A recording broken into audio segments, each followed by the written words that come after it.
pouvez aller directement regarder en fait cet article où j'ai donné un exemple du coup de lettre du coup d'exonération partielle des frais du coup d'inscription que vous pouvez envoyer à votre établissement. Bonjour à toutes et à tous, j'espère que vous allez bien. Donc moi je vais très bien. Donc c'est Idriss Laoli Abdou comme d'habitude. Donc aujourd'hui je vais vous parler du coup d'un sujet très important. Beaucoup de gens m'ont posé des questions par rapport aux exonérations du coup partielles. Comment faire une demande d'exonération partielle auprès des établissements du coup dans lesquels vous avez été accepté. Donc on va en parler dans la vidéo, mais si vous êtes nouveau du coup et que vous nous découvrez pour la première fois, abonnez-vous. Donc c'est juste en bas le bouton en rouge, likez et surtout partagez le contenu à tous ceux que ça peut intéresser. Donc je vous dis, allez, go!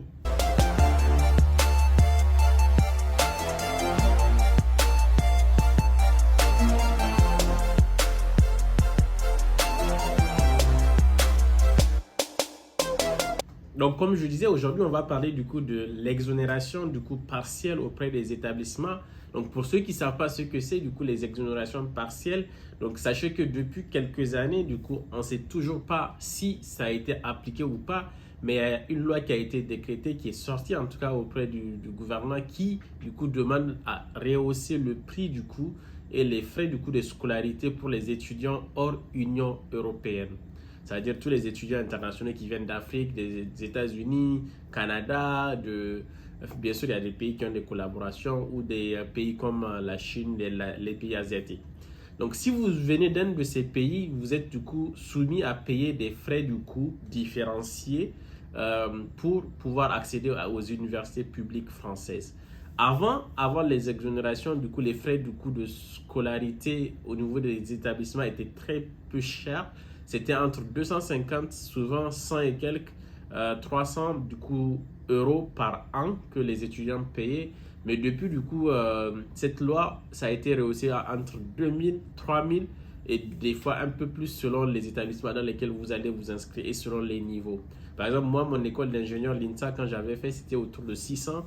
Mais maintenant, ça a été rehaussé à 3000, je crois, ou entre 2500 et 3000 selon les endroits d'où vous venez.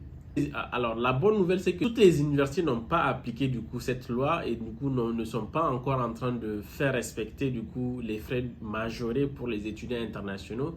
Donc ça, c'est une très bonne chance et une très bonne nouvelle pour certains établissements. Donc c'est aussi bien à savoir quand vous candidatez via Campus France si cet établissement le fait ou pas.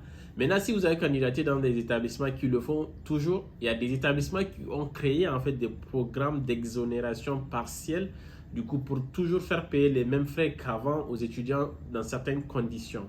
Alors très souvent, ces établissements vous demandent d'envoyer du coup un document de demande d'exonération des frais partiels. Donc ce qui est le sujet de cette vidéo aujourd'hui. J'ai reçu pas mal de demandes sur WhatsApp, sur Instagram, nous demandant comment faire une demande d'exonération partielle. J'ai dit bon, attendez, ça va pas se passer comme ça, on va vous faire une vidéo pour vous expliquer. Donc je suis allé plus loin, du coup comme d'habitude je partage mon écran.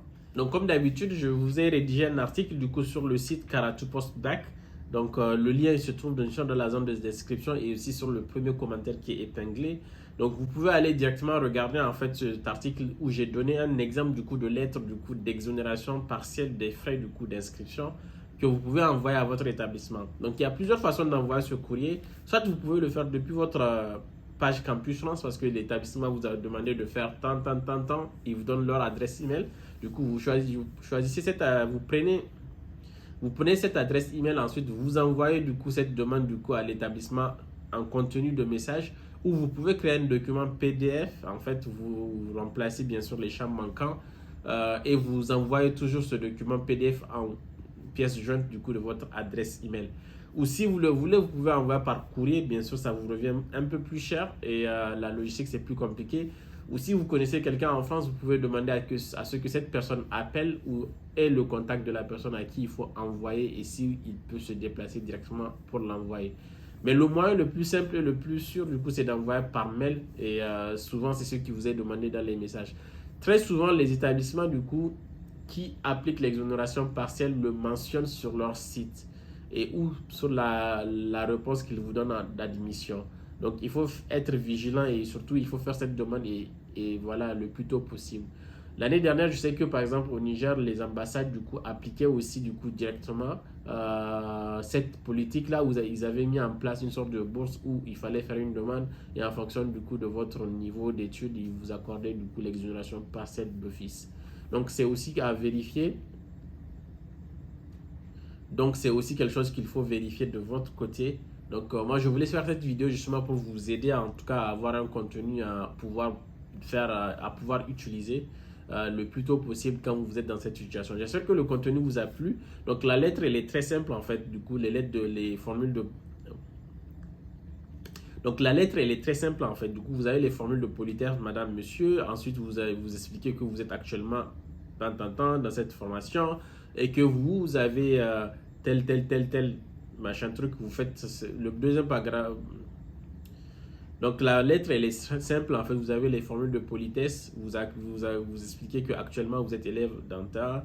Et ensuite, du coup, vous expliquez pourquoi vous êtes en train de faire cette lettre-là, notamment pour demander l'exonération du coup partielle du coup par rapport à un programme en vigueur, parce que c'est un programme que les établissements mettent en place.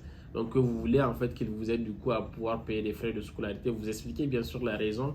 Donc, je vous laisse avec ce contenu. Je vous laisse retrouver tout ça sur notre site. Et si vous avez des questions, mettez-les en commentaire. On est là pour vous aider.